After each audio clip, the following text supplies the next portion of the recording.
Good afternoon, Washington, D.C., and I want to thank you for coming along with me, letting your spirit run free for this edition of the Browder File Show. This is our first show of the summer season, and we have 90 days to enjoy the sun and all the wonderful things that come along with it. And as the late, great Sly Stone saying, we believe in having hot fun in the summertime. And here, WPFW, this station kicked off a summer of fun at Meridian Hill Park with their first annual WPFW Art in the Park Festival, which was held last Sunday from noon until 9 p.m. For those of you who were there, you had a wonderful, wonderful time. You saw old friends, you heard great music, wonderful poetry, and just a wellspring of knowledge and information and films and art projects. This program was partnered with Washington Parks and People, headed by our good friend Steve Coleman. It featured performances by Sais Kamaluddin, who I had the pleasure of meeting for the first time. And I have to say, I was enamored with his performance. He played a number of instruments. He was jamming on the harmonica, and his partner, Dr. Brown, was jamming on the guitar, playing some great blues music. And it was a wonderful way to kick off a wonderful afternoon. We also had an opportunity to hear from a number of PFW programmers. Brother Kaba was jamming, as were PFW members who are part of Proverbs Reggae Band. DJ Lance Reynolds held it down, playing music and emceeing, introducing various acts. We had poetry and film screening at the Josephine Butler Building, social justice teach-ins and tents on the mall of the park, art exhibits, face painting for children. It was a wonderful gathering for the listeners and supporters of WPFW, and a wonderful opportunity for people to gather in the sake of good fun and community. I was asked to do a libation to bless the gathering, and as timing would have it, my libation was pushed back for a number of reasons. But I believe in the fact that everything happens for a reason.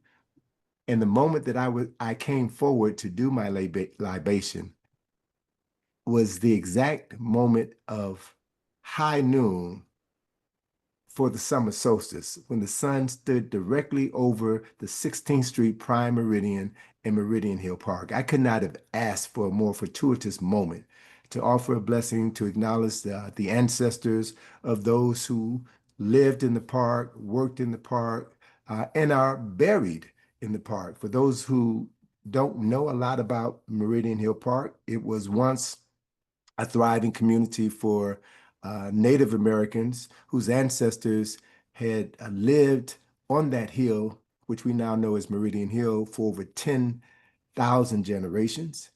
The last of them were removed from that site in 1700. They were driven out by the European newcomers to that territory. And then after 1865, it was an African American community. There were at least 33 homes for African Americans on Meridian Hill. They had a grocery store, they had other businesses. There was Wayland Seminary, which was in the northeast corner of the park. It was that seminary where Adam Clayton Powell Sr. Graduated from and received his degree to be able to start Abyssinia Baptist Church in Harlem. That was in 1983, and it was quite telling that his son, Adam Clayton Powell Jr., in 1970, issued a bill in Congress. You know, Adam Powell Jr. was the congressional representative for Harlem in Congress, and he issued a bill in 1970 to rename Meridian Hill Park Malcolm X Park because of the African Liberation Day ceremonies that had been held in that area for a number of years. So it was good to be in that space. It was good to acknowledge the history and the culture and the spirit of the people who lived and worked and thrived in that space. So that timing was perfect. It could not have been better. So since we are in the season of hot fun, and the fun is not just about music and celebrations, it's about raising our consciousness, raising our awareness, and preparing us for the work that needs to be done. And Lord knows there's a lot of work that needs to be done. Um, this work continues, this great reawakening continues this weekend, this Saturday, where in Washington, D.C., we're going to have the fifth annual Pan African Festival. And here to give us some details about this coming Saturday's activities, the Sister Thea Brown, who is the chair of the Festival Planning Committee. So Sister Thea, Mama Thea, unmute yourself, please, and introduce yourself to the Browder File audience and let us know about this gathering this Saturday afternoon. Good afternoon. Thank you so much for having me, and thank you for that introduction. Every time you speak, I'm going to call you Dr. Browder. I don't know if you are a doctor, but Tony every is time good. okay, Dr. Tony. But every time I hear you, I am always fascinated with the information you have. But as you mentioned, we are having our fifth annual DC Pan African Festival this Saturday, June 28th. From 11 a.m. to 7 p.m. It's going to be held at Landsberg Park, this beautiful park in Southwest DC. The address is 1098 Delaware Avenue Southwest, just not right around the corner from Randall Pool, for those of you all who are familiar with that landmark in Washington, D.C. And this year, you know, we've been doing this festival for 5 years. This is our third year at this location. And just looking forward for everyone to come out and enjoy the grass, lots of trees, lots of shade, enjoy beautiful vendors, as well as some musical talents. We do have Proverbs Reggae Band. We also have Precious Jewel. We have live DJs. We have some capoeira demonstrations, and, you know, also just, you know, other organizations talking about the work that they do throughout the year here in Washington, D.C. So what's the spirit? What's the inspiration behind this Pan-African Festival? What are you celebrating? So we are celebrating the Nguzo Saba. So those are the 7 principles of Kwanzaa that we all know about. But we usually, you know, maybe focus on those principles, at least in public, during the Kwanzaa season. And so the goal of this festival was to do living the Nguzo Saba. It's something that we do all year round. And this was just a time that we wanted to just commemorate that. It stemmed from Baba Zulu of Ujamashule used to have in Nguzo Saba Festival. And his son, Malandela Zulu, had mentioned like he missed having those type of events and festivals, you know, within DC. And so in 2018, we had the very first DC Pan-African Festival, and then we've continued. We did have a break, you know, due to the pandemic, and then we started back up a few years ago. So it's kind of like bringing the past back to the future again with regards to the festival. Living Sankofa. That's Absolutely. beautiful. Are there any special activities that the listeners can look forward to on this Saturday? Well, really just the music, music, relaxation, community building are really the focus.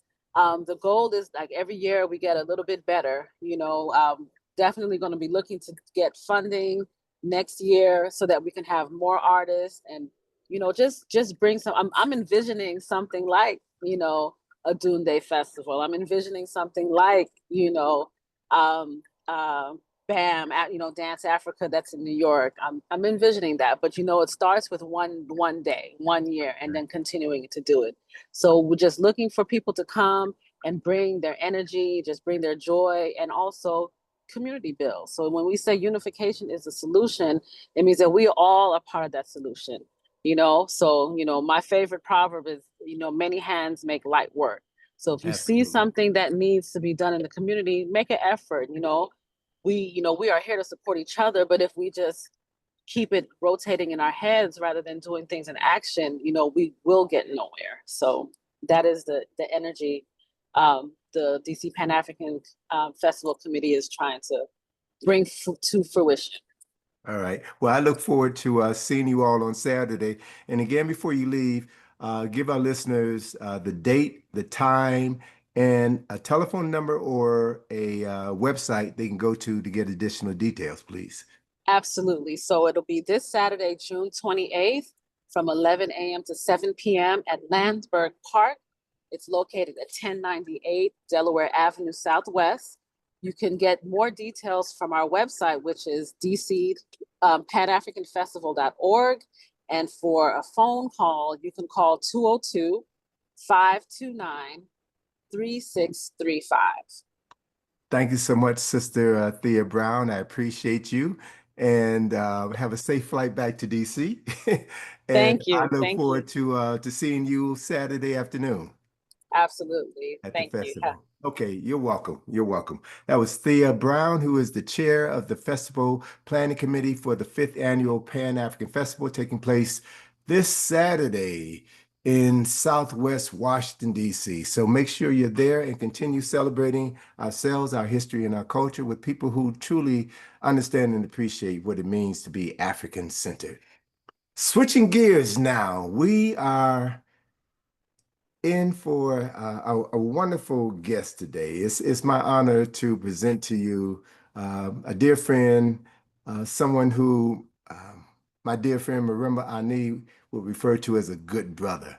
My guest is Dr. Taharka Ade, who is the Associate Professor in the Department of Africana Studies at San Diego State University. He serves on the board of the Anthem Africology series and is assistant professor for the Journal of Black Studies. We're here today to specifically talk about a book that he's recently authored. The book is entitled W.B. Du Bois, Africa's Scrambling for a New Africa, an Afrocentric critical investigation and critique of Du Bois's writings on African history and Pan-Africanism. So, Dr. Dade, Taharka, how are you doing, brother? I'm doing well, brother. Thank you, as always, for having me. It's always an honor. All right, all right. Well, listen, man, I definitely want to talk about your book and why you chose to write about Dr. Du Bois and the scrambling for a new Africa. But what I was taken with your acknowledgments of this book is your acknowledging your family members and other people who help shape your consciousness. So tell our listening audience something about yourself. How did your family shape your mental and physical development, which ultimately led to your migration from Mobile, Alabama, to Kemet, to Philadelphia, to San Jose, where you now reside? Well, I always tell people that I feel like, or I know, especially as I get older and the more I investigate African history and culture, that I grew up in an African village. I grew up in Mount Vernon, Alabama, which is upwards of 95, 96% Black town. It is actually the area where enslaved Africans who were brought over in the Clotilda were hidden before they were brought to what we know today as Africa Town. So it's Wait, don't skip past that moment. Some of our listeners may not be aware of the Clotilda. What's the significance of Clotilda? The Clotilda is the last slave ship or the last documented slave ship to come to the Americas. And it was done during a time where slavery or the transatlantic slave trade was illegal. So they should not have been bringing people over, but they did. And so the Clotilda holds a lot of significance. And I think the book by Sister Zora Neale Hurston, Barracoon, has brought a lot more attention to it in recent years because that book, has been posthumously published a few years ago. And just recently, they found the remains of the Clotilda. It was burned to the ground to try to cover the evidence of this illegal trade into Mobile, the Mobile River. And then there was a documentary on Netflix, I believe, a couple of years Correct. ago, Descendants. which documented that story. And from what I learned from watching that documentary, that idea of bringing a shipload, a cargo of African bodies to Alabama was done on a bet between two Mhm. white men, right? Mhm. Well, Absolutely. one white man bet another that he could do it. He could bring these Africans here. So your hometown was near where those Africans had settled when they were offloaded from the Catilda, and then it was burned in the ground. Burned, but actually it was burned in the sea in order to bury the evidence. Right, Correct? right. So no, so actually Mount Vernon is about 25, 30 miles north of Plateau of where Africatown is. So they had to move these men and women and children that far in order to try to hide the evidence of, that they brought this enslaved labor over. So they were hidden in the marshlands of Mount Vernon, and then returned to Africatown sometime after. Mm. Okay. Well, continue telling us about your family and how your experiences in that environment help shape the work that you're doing now, please. So my grandfather was a history teacher for 33 years. Mm. He would joke and say he retired because I was born, and I was a handful. Or he knew that you were going to carry on his legacy. Perhaps so, perhaps so. But actually, with the history there is a little bit more sordid. During the late 80s, early 90s, part of the continuing efforts of Brown versus Board of Education in especially southern states trying to fight against it, they were shifting around, the school board was shifting around Black teachers, Hmm. the really good Black teachers at good Black schools. He was a teacher at Manatee Blunt High School, which was an all Black, historical Black high school, were shifted to white schools, and not very good white teachers were shifted to Black schools, and then it was a whole fiasco. And a lot of this was to try to get a lot of Black teachers fired, and all kinds of racism that was occurring at the time. So he was actually moved the last 3 years, I believe, of his teaching career to Citronelle High School, which was a mostly white high school. So yeah, that led to his decision to just say, okay, I'm done with this. It's enough and focus his attention on you because he obviously he knew that you were going to carry the ball forward across the finish line, huh? Well, I suppose he's the first person to teach me about Africa, to open up a book and say, hey, this was the Nubian kingdom. This is what it represented. This is what it was. And so growing up in that atmosphere and really just seeing how the whole town kind of interacted with him, and how education is done. It just kind of just osmosis. It just seeped into me. I couldn't really escape from it, even though I wanted to. I was not interested in being a history teacher. I wasn't interested in teaching really. For a while I didn't really know what I wanted to do. For one moment I thought I wanted to be a band director, and then another moment I thought I wanted to be a lawyer. But history just kept following me, and so here I am. Well, you sound like a typical teenager, brother. It took you a while to get your bearings, but obviously something was instilled in you and you followed the path. You stayed the course. You mentioned in the acknowledgement that there was another relative who gave you your first dashiki and introduced you to the idea, the concept of Pan-Africanism. Yes, my Aunt Carolyn. Mhm. So she's my great aunt, um, and very beautiful, beautiful person. She got her PhD in psychology from Auburn, I believe. She went to Alabama State for a while, I think for her master's, and then went to Auburn and got her PhD, and lived in Montgomery, Alabama for a while. Has for the past few decades has moved to Colorado, and I went out to visit her when I was a teenager, and I did not want to be in this dashiki. She was like, "Oh, we got to get you a dashiki." I was like, "What is that?" And she gave it to me. She put it on, and it's this, it's oversized in my mind anyway. I don't know what's going on, and with the hat and everything. And so there's a picture of me out there somewhere with a not very pleasant face wearing this dashiki. But then she took me to kind of a Pan-African gathering. and she made for the gathering peanut butter chicken stew, which I thought was delicious. Her kids, however, feel just the opposite about it, but but I thought the stew was delicious, and But that's a very West African dish. it Yeah. is, yeah, yeah. Hmm. It's a very West African dish. But it was just funny. So yeah, she introduced me in a very social and political way to Pan-Africanism. Okay. Yeah. You mentioned in the preface to your book, W.B. Du Bois is Africa, Scrambling for a New Africa.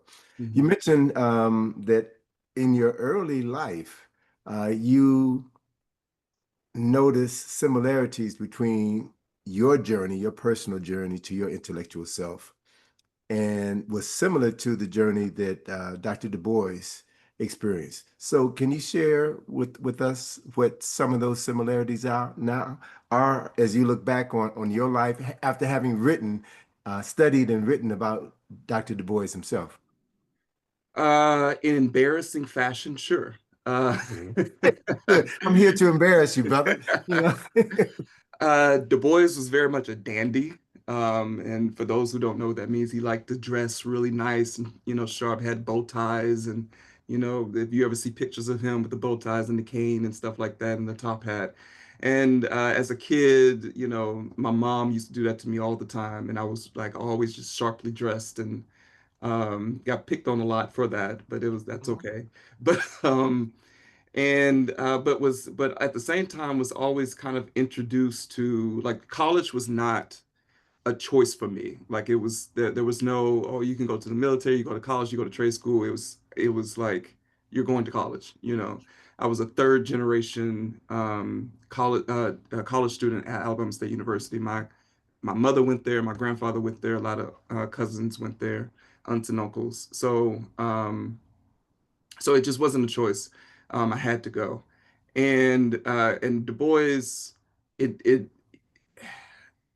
I don't think he had the same pressure from his family, but he certainly gave him that same pressure. He knew he wanted to go to Harvard, but then when he got the opportunity to go to an HBCU, to go to Fisk, he hopped on it. He really wanted to be around Black folk, and um, and I remember because he was at originally an all-white grade school, and I had a very similar journey. I was originally at an all-white or mostly white grade school, and I couldn't wait to go to the mostly Black high school and then the mostly or the historically Black college.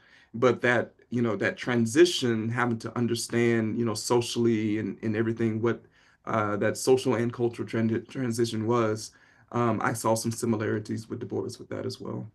Mhm. Yeah.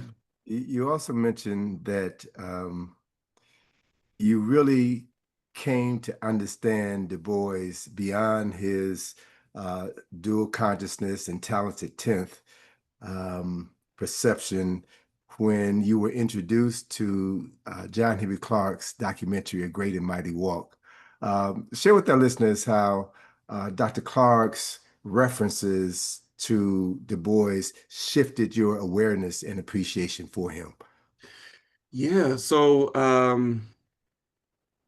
how I came across the Great and Mighty Walk is a very funny story. There was a brother by the name of Stephen Redman who came to Alabama State University as the chaplain for the Wesley Foundation. And the apartment I was living in was just like two or three doors down from his. And I was introduced to him, and I went over his place one day, and the brother had like patchouli, incense going, and was playing what's the group Dead Prez. Um, and I'm like, okay, this is a chaplain, and I'm sitting there, I'm talking with him, and I'm asking him questions because I'm wrestling with religion and everything, and and he says, "I'll tell you what," and he hands me a DVD. He said, "Go watch that, and then come back with you and tell me what you think." And so I get the DVD, I go home, and it's a great and mighty walk. I'm watching through it, and it was answering some religious questions for me. But then I came across Du Bois, and Du Bois had kind of followed me, my whole life. I had known of Du Bois since I was just really young. My grandfather is one of the first figures, he talked about in African American history. So, but I had never understood him as which is really crazy when I think about it now. But never understood him as a thinker of Pan-Africanism. But for Dr. Clark to say he was the foremost Pan-Africanist theorist, I was like, okay, what is this here? Because the issue is, I think, that the Academy largely relegates Du Bois to the first 30 to 35 years of his life. When he wrote Double Consciousness, he was like not even 30 yet. Mm. The first time he published that in an article, and then I think he was maybe turning 30 when he published the Soul of Black Folk, and then it ended up in the Soul of Black Folk. And that's the only time from what I can tell, he ever wrote the words double consciousness, or at least published the words double consciousness. But the Academy focuses on that and the talented tenth, and and even though he tried to evolve the talented tenth theory later in his life, and then seemingly abandoned it altogether near the end of his life.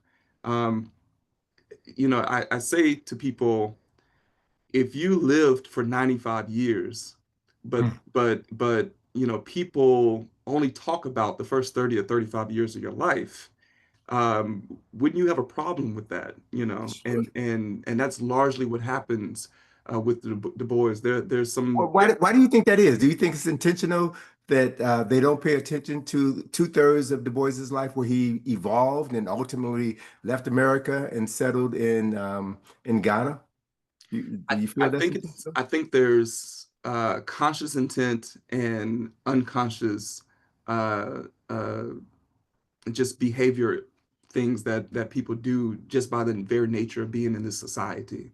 Okay. We focus so much on, so if you're talking about double consciousness and even to some extent the talent intent, that is a continuous conversation about race, right? You're focusing so much on how we relate to our white people juxtaposed to how we relate to each other. Mm. And much of the rest of Du Bois's life was how we relate to each other, juxtaposed to white people. And it's not that he didn't continue to talk about race, of course he did, but it's clear by the end of his life, he was very, very focused on just people of African descent. Mhm. Okay. We're talking to Dr. Taharka Ade, who is the professor in the Department of Africana Studies at San Diego State. And he's talking about his latest publication, W.E.B. Du Bois's Africa, Scrambling for a New Africa. So what to Du Bois was this concept of a new Africa? Um, so I say scrambling for a new Africa. Du Bois, he came up with, what he called Pan Africa, right? And he didn't coin that term. It would be someone else who coined that term, Pan Africa, but he started to talk about in one of his writings a Pan Africa, like what his vision of a Pan Africa um, uh, was. And you see this in letters he was writing to Kwame Nkrumah and a few others. And so he was coming to the conclusion, and I think he would have, if he had lived even longer, would have definitely started to come to conclusions that many of us do today, many of us Pan-African and Afrocentric scholars do today. But he was coming to the conclusion that Africa did not need Europe, you know, that Africa for centuries had stood on its own, and it Hmm. could continue to stand on its own without, Europe's help. For a while, this was an issue for him. Like he spent a good bit of time, even during the Pan-African Congresses, writing these um, or speaking about how Europe can help, and also putting in writing to how Europe can help Africa advance, right? How these colonial powers can over time give them education, teach them politics, teach them, all these things so that eventually they can live on their own. And I think Du Bois, by the end of his life, was coming to the conclusion that that was folly, that Mhm. that we already had education, we already had our own modes of living, and we didn't need Europe to teach us that. And in fact, it was harmful to push their cultural epistemology on Africa. Okay. Let me just inform our listeners that you're listening to the Browder File Show on WPFW. My guest today is Dr. Taharka Ade. We're talking about his book on W.B. Du Bois. You briefly mentioned two terms that I would like for you to expand on a bit, Afrocentrism and Pan-Africanism. Uh, Mhm. I hear a lot of different people give a lot of different interpretations about those two words, those two concepts. And given the fact that you got your PhD from Temple University under Dr. Molefi Asante, who is considered the father of Afrocentrism, I would think that you know more than the average person about that concept. So can you inform our audience and give us a working definition of Afrocentrism and Pan-Africanism? Well, let me start here. The word Afrocentric was coined by Du Bois. Mhm. So Du Bois so when he was working as the secretariat for the Encyclopedia Africana, Du Bois was sent out these information reports all over the world to scholars all over the world. In the second information report that he sent out, he said that this project should be an Afrocentric project, right? And that's the first time in history we see this word Afrocentric being used. And it was very clear that Du Bois was essentially saying this work should be done and written and presented from the African point of view. Now, what time frame did he introduce this term? This is 1962. 1962. Okay. 1962. So yeah, so from the African point of view, it was very clear. But Du Bois was already writing, about this notion of the African point of view. In 1945, 46, he had written The World in Africa, and he was already talking about the African point of view. But it was in 1962 we see, at least for the first time, written this word Afrocentric. Interestingly, within the same year, you see the word Afrocentrism come about as well. And it wasn't Du Bois who wrote that. There was another scholar who was a colleague of Du Bois who was working or at least trying to assist with the Encyclopedia Africana. And he was trying to use the word in the same way, Afrocentrism, Afrocentric. And over time, the ideas behind these words kind of evolved. They shifted. People took them on to mean different things. Some people thought Afrocentrism was another term for Pan-Africanism, which is not, is really the case. And some people thought that Afrocentrism was a term that could be used for the Black Power movement, and which wasn't really the case. But it would be Molefi Asante in 1980 who decides to take the word Afrocentric and create a theory, a complete social theory, a paradigm, if you will, out of this idea. And that's where we get Afrocentricity. Afrocentrism continued to hang around in, that term in the social, milieu. But after a while, Afrocentrism started to become largely a term to attack Afrocentric scholars, and particularly Asante, who doesn't call what he does Afrocentrism, he calls it Afrocentricity.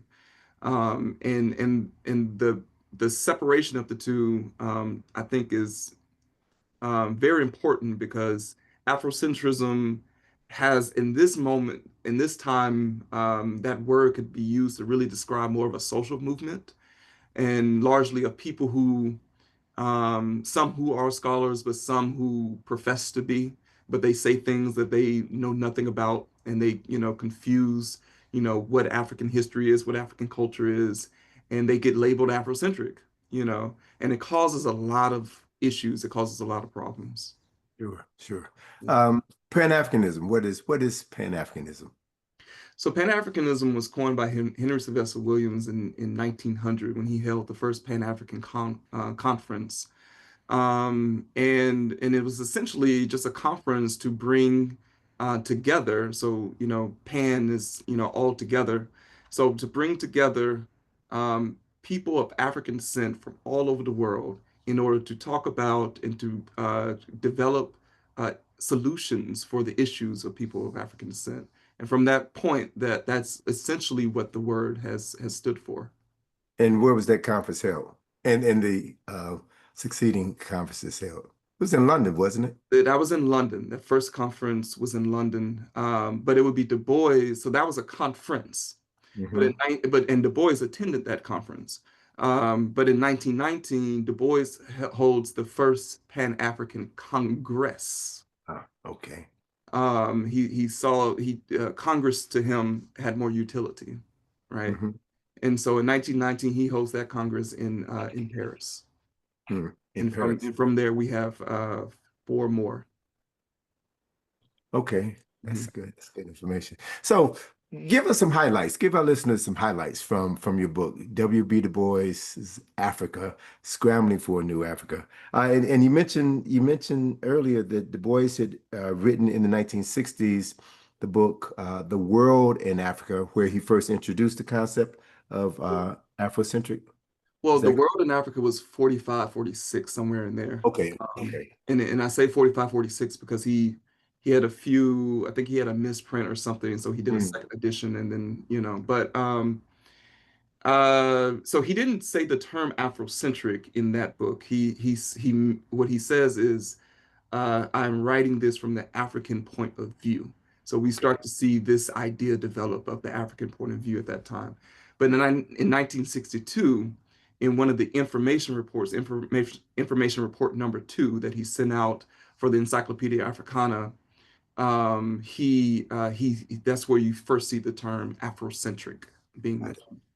it. Hmm. Okay. Yeah. So your book on W.B. Du Bois's Africa, Scrambling for a New Africa. What was this new Africa that Du Bois envisioned, and how did he develop plans to bring it about? Well, it was Africa on his own terms. That's what he envisioned. It would essentially be a Sankofic project in a sense. Du Bois started to understand that it was important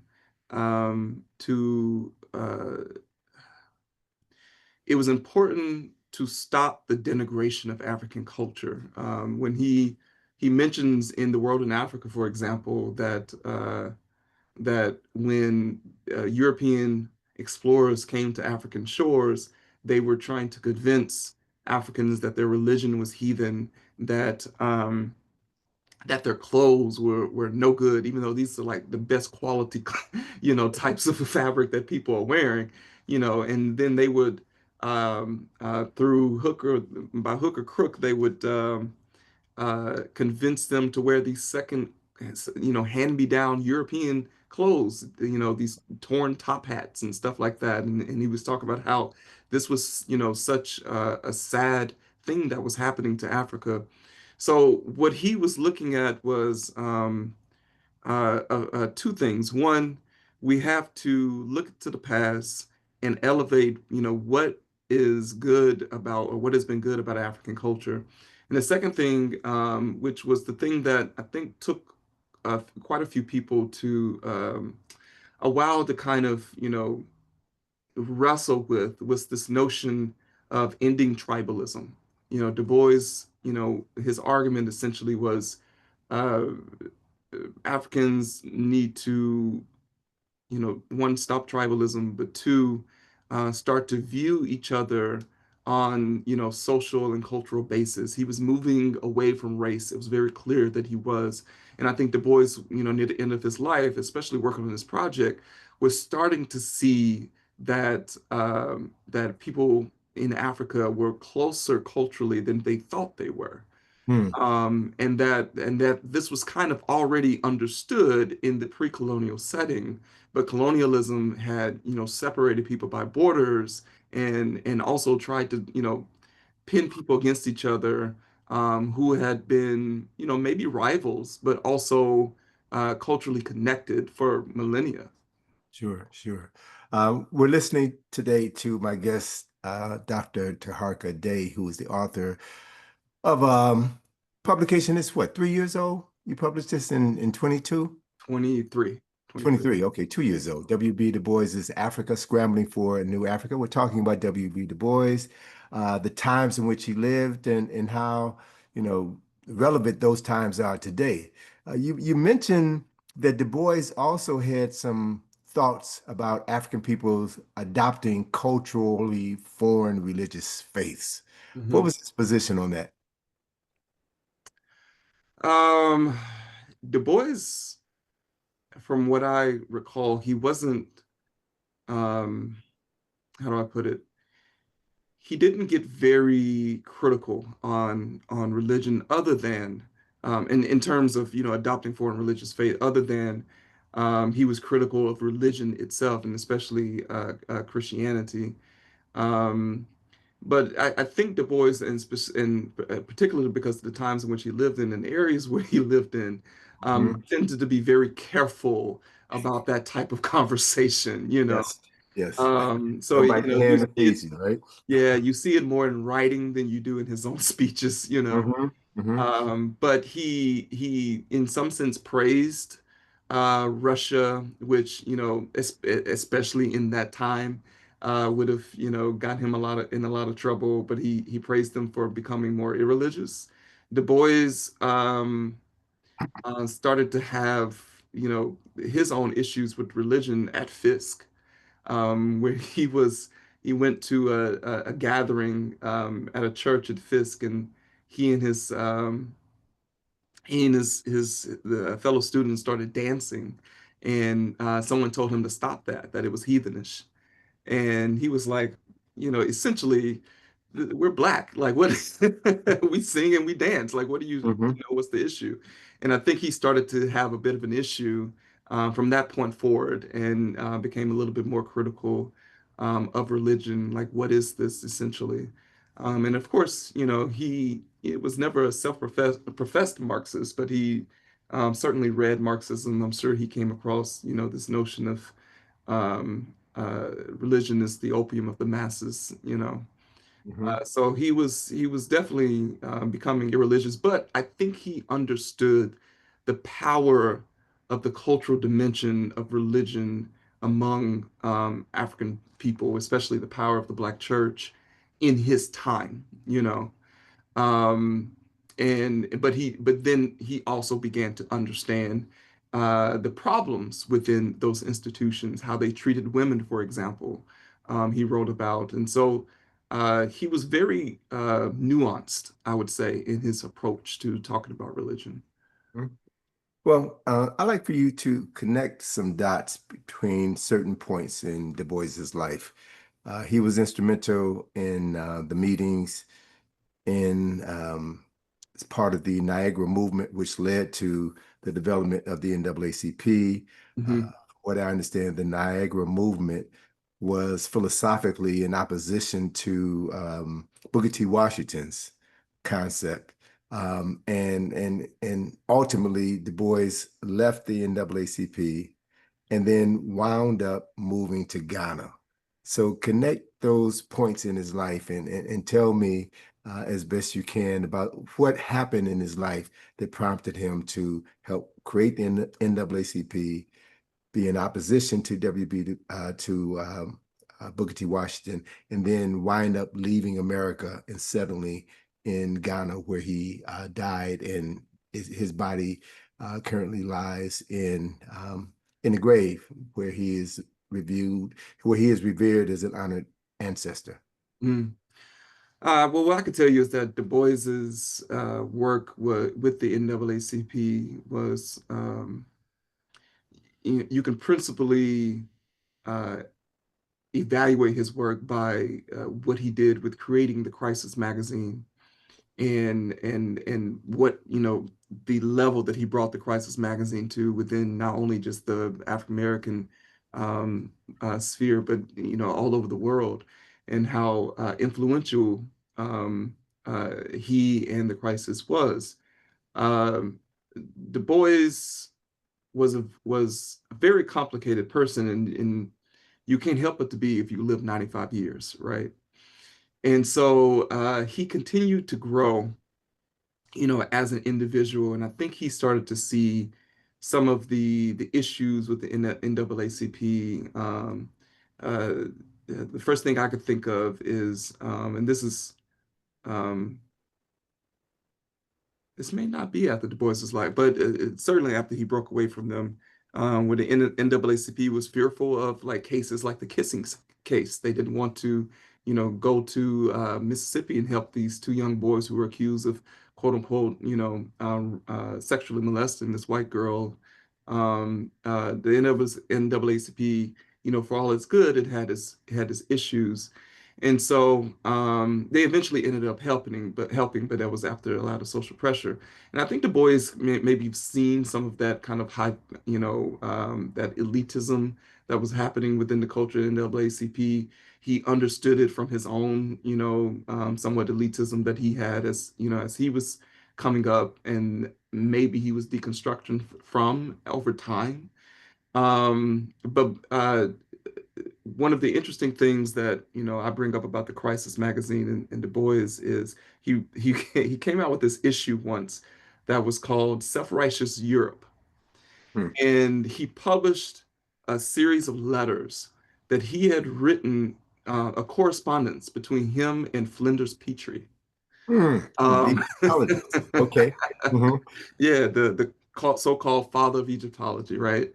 And Du Bois lambasted Petrie for his treatment of the Egyptian people, and how he just uses them almost for slave labor, and is not, for example, offering them an education and all kinds of things.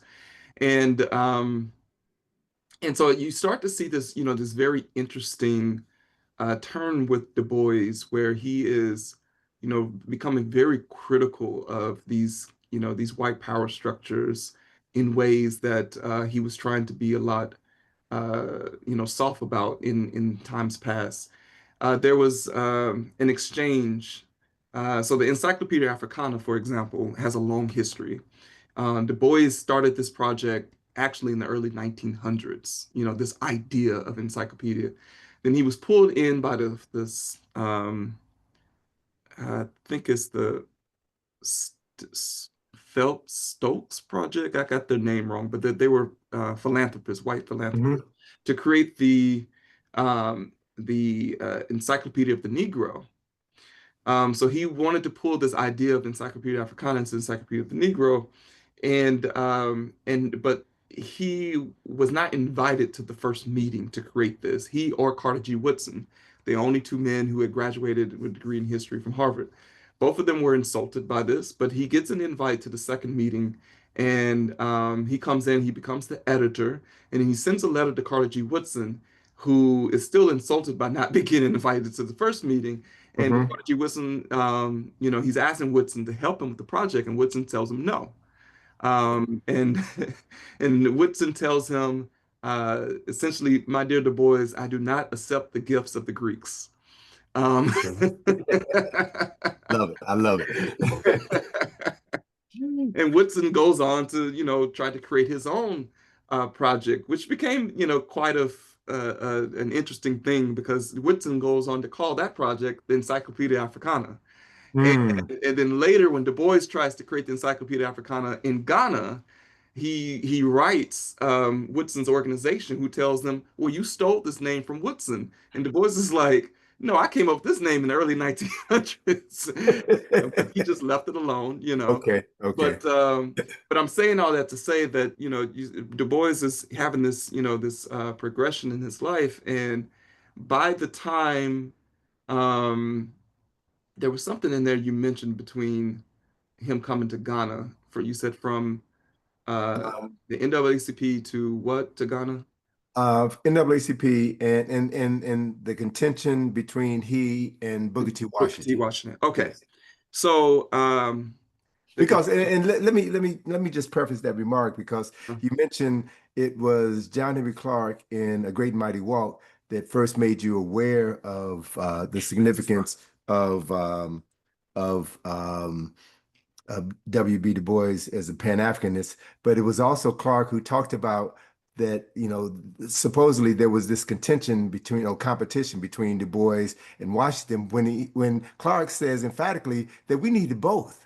It Oh wasn't yes, either absolutely. or, we needed both. Absolutely. We did need both. But see the story between Du Bois and Washington, uh um it's a little more than what people think. Like people always think, oh, well, Du Bois critiqued Booker T. Washington in The Soul of Black Folk and in other writings, and so they started to have this beef.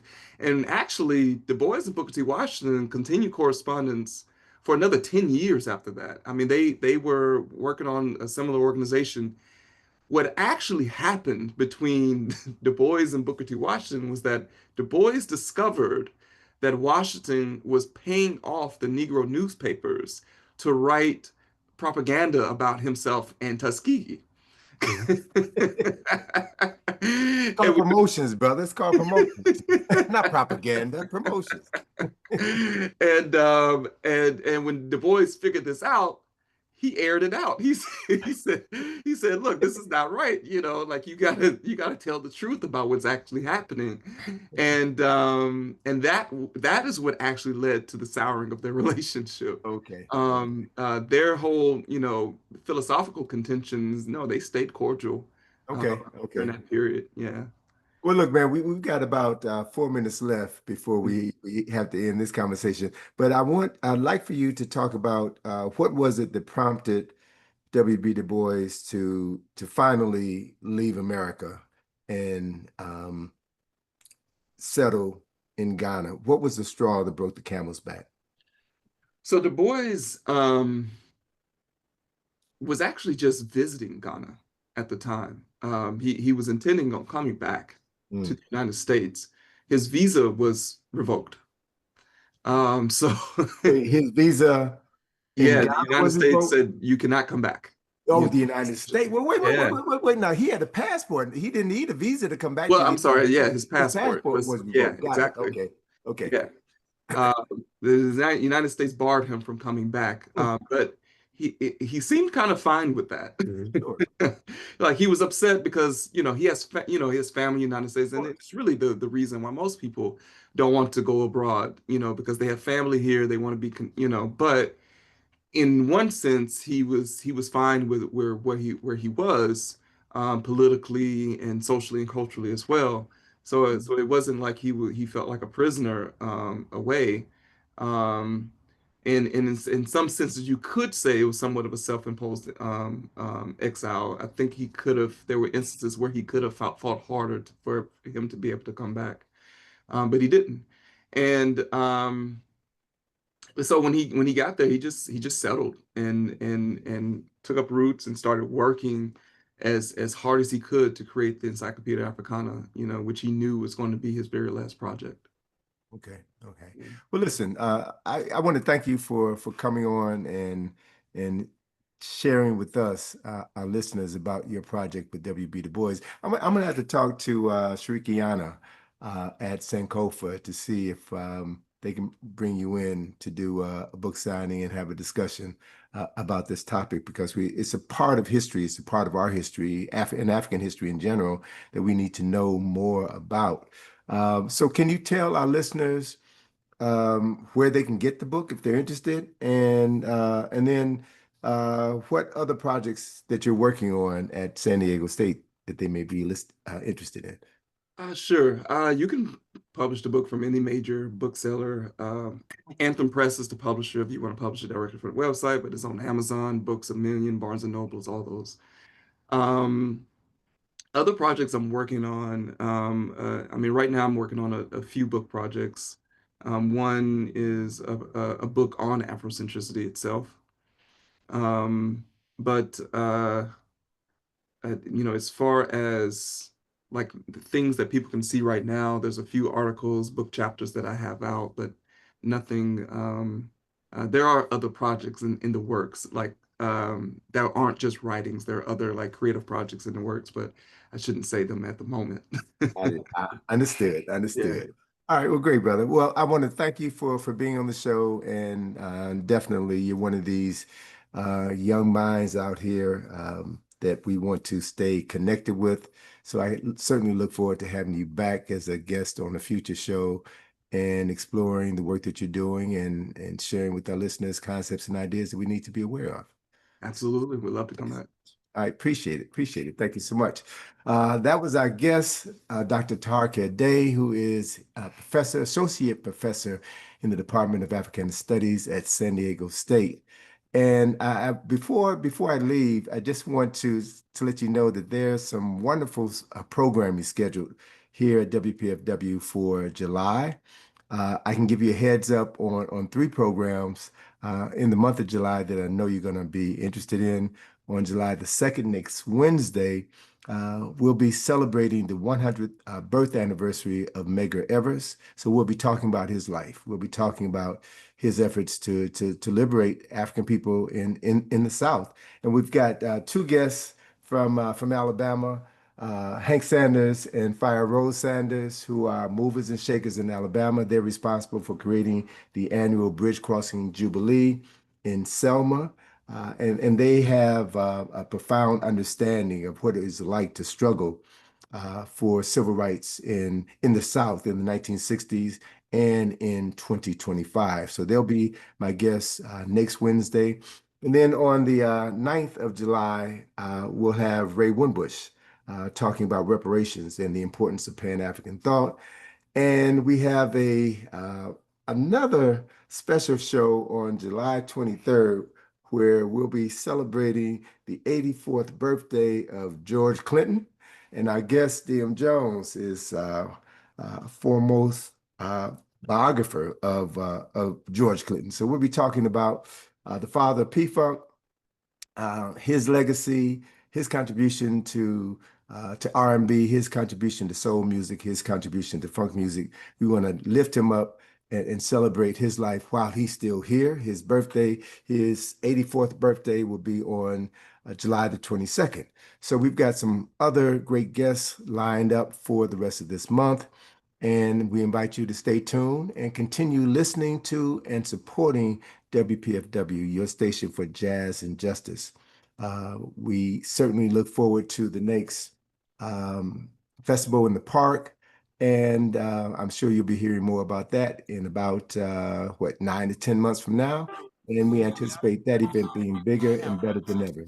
Until next week, this is Tony Browder wishing you peace and lots of love. Love yourself first of all. Peace. Talking about beauty.